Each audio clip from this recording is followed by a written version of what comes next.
Hello friends, आप सभी का स्वागत है हमारे चैनल स्टडी विद प्रिंसिपल।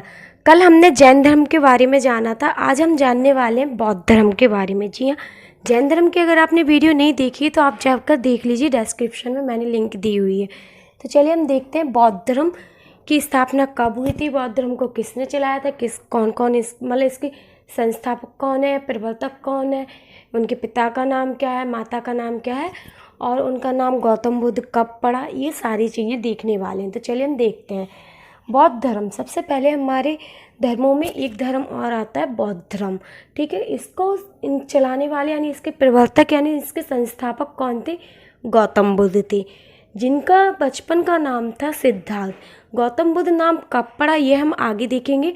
चलिए देखते हैं, जिन्हें हम एशिया का ज्योतिपुंज भी कहते हैं। क्या कहते हैं? एशिया का ज्योतिपुंज भी कहा जाता है। ठीक है, नेक्स्ट इनका जन्म कब हुआ था, कहाँ हुआ था? इनका जन्म हुआ था 563 ईसा पूर्व में कपिलवस्तु नामक के लुम्बिनी में हुआ था। कहाँ पर हुआ था? लुम्बिनी में। ओके, नेक्स्ट इनके पिता का नाम क्या था? शुद्धोधन। क्या था इनके पिता का नाम? शुद्धोधन, जो साक्यगढ़ के मुखिया थे। किस गढ़ के मुखिया थे? साक्यगढ़ के। इसमें एक क्वेश्चन ऐसा जरूर आता है कि एक बार जरूर पूछा गया था कि बौद्ध धर्म किस गढ़ के थे? तो साक्यगढ़ के थे। ओके, नेक्स्ट इनकी माता का नाम माया देवी या महामाया था। दो नाम ज़्यादातर आपको लिखे मिलते हैं बहुत सारी बुकों में, तो माया देवी और महामाया आप दोनों याद कर सकते हैं। जी माया देवी जो थी, इनकी क्या हुआ था? 7 दिन बाद इनकी मृत्यु हुई थी, यानी गौतम बुद्ध के जन्म के 7 दिन बाद इनकी क्या हो गई थी? मृत्यु। अब आप कहेंगे कि इनका लालन पोषण किसने किया? तो इनकी लालन पालन प्रजापति गौतमी ने किया, जो इनकी कौन थी? एक सौतेली माँ थी। कौन थी? सौतेली माँ थी। इन्होंने इनका क्या किया था? लालन पालन किया था। ओके, इनके बचपन का नाम सिद्धार्थ था। मैंने आपको पहले बताया था इनके बचपन का नाम क्या है? सिद्धार्थ है। विवाह इनका हुआ था 16 वर्ष की आयु में। क्या हो गया था इनका? मतलब इनकी शादी 16 वर्ष की आयु में हो गई थी। इनकी पत्नी का नाम क्या है जिससे हुई थी? यशोधरा। इनके एक पुत्र था जिसका नाम था राहुल।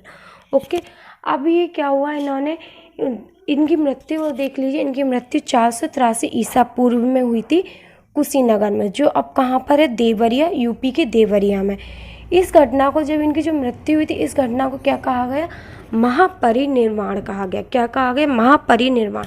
ये मोस्ट इम्पॉर्टेंट क्वेश्चन है, ये जरूर पूछा जाता है आपके एग्जाम के पॉइंट ऑफ व्यू से कि सिद्धार्थ की मृत्यु की घटना को क्या कहा गया था? तो महापरिनिर्वाण कहा गया था। ओके, गृह त्याग इन्होंने कब त्यागा था? 29 वर्ष की आयु में इन्होंने घर को त्याग दिया था, यानी ज्ञान की प्राप्ति के लिए निकल गए थे। उस घटना को कहा गया महाविनिष्क्रमण। क्या कहा गया? महाविनिष्क्रमण। ये भी मोस्ट इम्पॉर्टेंट है, ध्यान रखना। मृत्यु के लिए महापरिनिर्वाण कहा गया उस घटना को, और गृह त्याग की घटना को क्या कहा गया? महाविनिष्क्रमण। ओके, इन्होंने घर क्यों त्यागा था? इन्होंने ये क्या हुआ, ये इन्होंने मतलब एक दिन ही अपने वहाँ पर क्या हुआ, कपिलवस्तु में सैर के लिए निकले, तो वहाँ पर इन्हें बहुत सारे इन्होंने दृश्य देखे जो इन्हें विचलित कर गए। उसके बाद इन्होंने घर छोड़ दिया। अब विचलित करने वाले दृश्य क्या थे? एक सन्यासी, या आप कह सकते हैं एक बीमार व्यक्ति। ये सभी बहुत सारी बुकों में लिखा मिलता है। एक मृत व्यक्ति, एक बूढ़ा व्यक्ति, और क्या देखा था इन्होंने? बीमार व्यक्ति। क्या देखा था? बीमार व्यक्ति को। ये इन्हें विचलित करने वाले दृश्य थे। चलिए अब देखते हैं ज्ञान की खोज कहाँ पर हुई। ज्ञान की खोज इन्हें वैशाली में हुई। सर्वप्रथम कहाँ पर ये ज्ञान की खोज के लिए गए थे? वैशाली में हुई थी। प्रथम इनके गुरु कौन थे? प्रथम गुरु आल्लार कलाम थे, जिन्होंने इन्होंने सांख्य दर्शन की शिक्षा ली थी। किससे ली थी? इनसे सांख्य दर्शन की शिक्षा ली थी। अब इन्होंने तपस्या कितने दिन की थी? इन्होंने तपस्या 6 वर्ष तक की थी। तब इनकी 6 वर्षों तक इन्होंने तपस्या की थी बिना अन्न जल के, यानी कुछ भी ग्रहण नहीं किया था।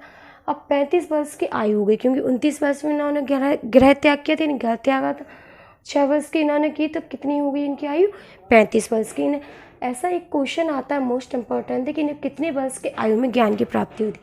35 वर्ष की आयु में ज्ञान की प्राप्ति हुई थी। ओके, अब ज्ञान की प्राप्ति किस नदी पर हुई, किस वृक्ष के नीचे हुई, ये भी देखते हैं। निरंजना नदी के किनारे हुई थी। कहाँ पर? निरंजना नदी के किनारे। ओके, नेक्स्ट है बैसाख पूर्णिमा की रात पीपल वृक्ष के नीचे हुई थी। किस वृक्ष के नीचे? पीपल वृक्ष के नीचे हुई थी। ये पीपल वृक्ष या बट वृक्ष के नीचे। यह घटना क्या कहलाई? संवेदी कहलाई। क्या कहलाई? संवेदी कहलाई। इस घटना को क्या कहलाया गया? संवेदी कहलाई। ये ध्यान रखना, मृत्यु की घटना को क्या कहा गया था? महापरिनिर्वाण। और घर त्यागने की घटना को क्या कहा गया था? महाविनिष्क्रमण। और ज्ञान की प्राप्ति की घटना को क्या कहा गया? संवेदी कहलाई। ओके, अब जहाँ पे ये प्राप्ति हुई थी ज्ञान की, उस स्थान को नाम दे दिया गया था क्या? बोध गया। क्या नाम दे दिया गया था? बोध गया। अब ज्ञान प्राप्ति होने के बाद इनका नाम सिद्धार्थ से महात्मा बुद्ध बन गया। क्या बन गया इनका नाम? महात्मा बुद्ध। ओके, इन्होंने उपदेश ज़्यादातर अपने जनसाधारण की भाषा पाली में दिए हैं। कहाँ पे? जनसाधारण की भाषा पाली में दिया। फर्स्ट उपदेश इन्होंने सारनाथ में दिया था, जो ऋषिपत्तनम में। कहाँ पर है? ऋषिपत्तनम में। सर्वाधिक उपदेश इन्होंने कौशल देश की राजधानी श्रावस्ती में दिया। चलिए अब जानते हैं इन्होंने सर्वाधिक उपदेश कहाँ पर दिए? कौशल देश की राजधानी श्रावस्ती में दिए। अब इनके अनुयायी शासक कौन है? ज़्यादातर क्वेश्चन आता है कि इनके अनुयायी शासक कौन है। बहुत सारे हैं, पर 3 का नाम ज़्यादा आता है, बिंबिसार, उदयन और प्रसेनजित। ओके, धर्मचक्र प्रवर्तन क्या कहलाता है? ये ज़्यादातर आता। जो पहला उपदेश इन्होंने दिया था, दीक्षा दिए जाने की घटना को क्या कहते हैं? धर्मचक्र प्रवर्तन कहते हैं। ओके, बौद्ध संघ की स्थापना कहाँ पर हुई? सारनाथ में। संघ 2 भागों में विभाजित है, एक भिक्षुक और एक उपासक। पवर्णा और उपोस्त समारोह किससे संबंधित है? ये क्वेश्चन आया था बौद्ध धर्म से। किससे संबंधित है? बौद्ध धर्म से। अब इनके 3 रत्न बताए गए हैं बौद्ध धर्म में, बुद्ध, संघ और धम्म। त्रिरत्न कौन है? बुद्ध, संघ और धम्म। बुद्ध के जीवन की 4 महत्वपूर्ण घटनाएं क्या कहलाई? गृह त्याग की घटना मैंने आपको बताई थी, महाविनिष्क्रमण। संवेदी, ज्ञान की प्राप्ति। प्रथम उपदेश, धम्मचक्र प्रवर्तन। और देहावासन यानी इनकी मृत्यु की घटना क्या कहलाई? महापरिनिर्वाण कहलाई। अगर वीडियो पसंद आई तो प्लीज़ लाइक जरूर करना और चैनल को सब्सक्राइब जरूर कर देना, क्योंकि ऐसी वीडियो हम लेकर आते रहते हैं। Thank you.